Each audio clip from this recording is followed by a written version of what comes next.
Praise the lord, hallelujah. मैं ambassador peace missionary evangelist sister Kiran, और आज मैं आपको मरकस 11 बाब उसकी आयत नंबर 19 को तलावत करना चाहूँगी। मरकस 11 बाब उसकी आयत नंबर उसकी 20 से। फिर सुबह को जब वो इधर से गुजरे तो अंजीर के दरख्त को जड़ तक सूखा हुआ देखा। पतरस को वो बहुत बात याद आई, से कहने लगे, ए रबी, देख, ये अंजीर का दरख्त जिस पे तूने लानत की थी सूख गया। यसु ने जवाब में इनसे कहा, खुदा पर ईमान रखो। मैं तुमसे सच कहता हूँ कि जो कोई इस पहाड़ से के उखड़ जा, समुंदर में जा पड़, और अपने दिल में शक ना करे बल्कि यकीन करे जो कहता है वो हो जाएगा, इसके लिए वही होगा। इसलिए मैं तुमसे कहता हूँ, जो को तुम दुआ में मांगते हो, यकीन करो तुमको मिल गया, वो तुमको मिल जाएगा। खुदावंद की जिंदा पाक कलाम को पढ़े, सुने जाने, कबूल किए जाने पर खुदावंद की बरकत हो, खुदावंद का शुक्र हो। ये मरकस 11 बाब में ईमान की अव्वलियत, ईमान की अहमियत को बयान किया गया है। खुदा ने फरमाया कि खुदा पर ईमान रखो, कि अगर तुम में राई के दाने के बराबर भी ईमान हो तो तुम इस पहाड़ से के उखड़ जाओ तो वो भी उखड़ जाएगा। यानी अपने इंसान पुख्ता ईमान अपने खुदा पे रखे, अपने दिल में शक ना करे, तो उसके इंसान के लिए नामुमकिन से नामुमकिन बात, नामुमकिन से नामुमकिन काम भी मुमकिन हो जाएगा।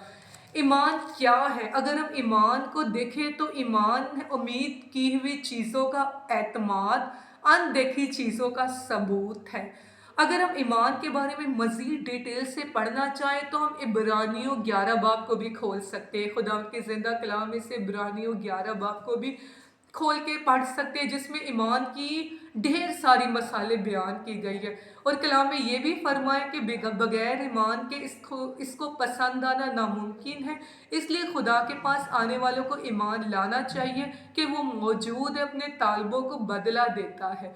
ईमान की मसीद मसाले देखते कि ईमान से हाबिल ने कायन से अफजल कुर्बानी खुदा के लिए गजरानी, और वो बताएं कि ईमान ही से सारा ने बुढ़ापे में औलाद होने की बरकत पाई, क्योंकि उसका ईमान मजबूत था।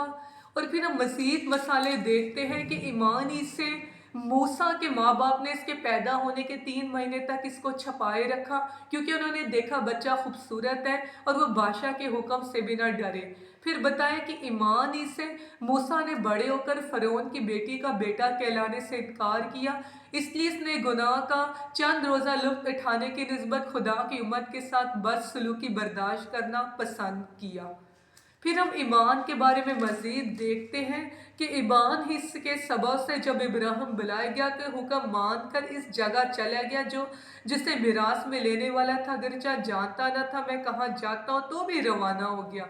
तो कलाम पाक में ईमान की हज़ारों मिसालें हैं। फिर एक नूह की मिसाल बयान की गई कि ईमान के सबब से नूह ने चीज़ों की बाबत जो नज़र ना आती थी, हदायत पाकर खुदा के खौफ से अपने घराने के बचाव के लिए कश्ती बनाई। तो कलाम पाक में ईमान की हज़ारों मिसालें पाई जाती हैं। तो बताया गया है कि बगैर इबादत के खुदा को पसंद आना नामुमकिन है। और बताया है कि खुदा के पास आने वालों को ईमान रखना चाहिए कि खुदा मौजूद है, अपने तालबों को बदला देता है।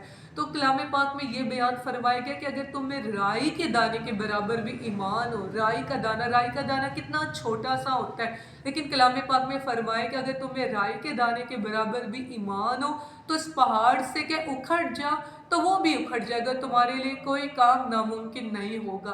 तो मेरे साथियों, खुदा के पास आने वालों को ईमान लाना चाहिए, अपने ईमान को मजबूत बनाएं। खुदा मौजूद है, वो ज़रूर आपको ब्लेस करेगा और आपको ज़रूर बदला देगा। उम्मीद आज के इस पावरफुल ब्लेसफुल कलाम के वसीले से आप सब ने बड़ी ब्लेसिंग को रिसीव किया है। खुदा आप सबको बड़ी बरकत दे। शुक्रिया।